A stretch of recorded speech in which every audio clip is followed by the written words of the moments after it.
अस्सलाम वालेकुम। आज हम बनाने जा रहे हैं टिक्का बोटी। लेंगे हम बीफ। इसको मैंने अच्छे से धोकर छाननी में रख के इसका सारा पानी खुश्क कर लिया है। इसमें डालेंगे 1 चम्मच अदरक लहसुन का पेस्ट, 2 चम्मच नींबू का रस, 1 साशे टिक्का मसाला, ये आपको बाज़ार से मिल जाएगा, 1 चम्मच गरम मसाला, 1 चम्मच हल्दी और 1 चम्मच लाल मिर्च, 1 चम्मच सूखा धनिया, 1 चम्मच ज़ीरा पाउडर। अब हमारे सारे मसाले इसमें ऐड हो चुके हैं। अब हम इसमें डालेंगे 1 प्याली दही। शिकायत करते हैं कि हमारे टिक्के सख्त होते हैं, गलते नहीं, जूसी नहीं बनते। उसके लिए एक टिप बताने लगी हूँ।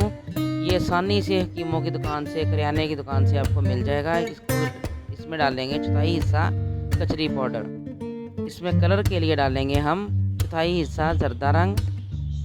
और अब हम इसे अच्छे से मिक्स कर लेंगे और इसे तकरीबन 6-7 घंटे के लिए छोड़ देंगे।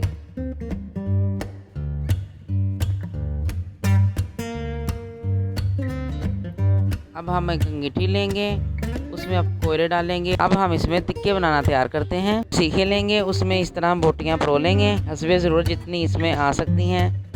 सीखे हम उस टाइम पे रखेंगे जिस वक्त हमारे कोयले जल कर ठंडे होने शुरू हो जाएंगे। तो हल्की आंच पर हम अपने टिक्के तैयार करेंगे। तेज़ आंच पे रखेंगे तो ये टिक्के हमारे जल जाएंगे और अंदर से कच्चे रह जाएंगे। इसलिए जब कोयले ठंडे होने लगे, मध्यम से हो जाएं, फिर हम इस टिक्कों को अंगीठी पे रखेंगे और बारी बारी इनको पलटते रहेंगे। तकरीबन 15 मिनट लगेंगे। हमारे टिक्के हल्की आंच पर तैयार हो जाएंगे। ये अंदर से नरम, जूसी और चटपटे होंगे।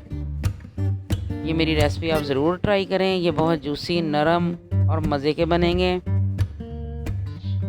ये हमारे टिक्के तैयार हो चुके हैं। ये देखिए कितने मज़े के, चटपटे और जूसी लग रहे हैं ना। आपके मुंह में भी पानी आ चुका होगा। इसे ज़रूर ट्राई करें। अगर मेरी वीडियोज़ अच्छी लगती हैं तो इसे सब्सक्राइब करें और सब्सक्राइब करने में कंजूसी ना दिखाया करें। हम आपके लिए मेहनत करते हैं ताकि आपको भी आसानी हो जाए।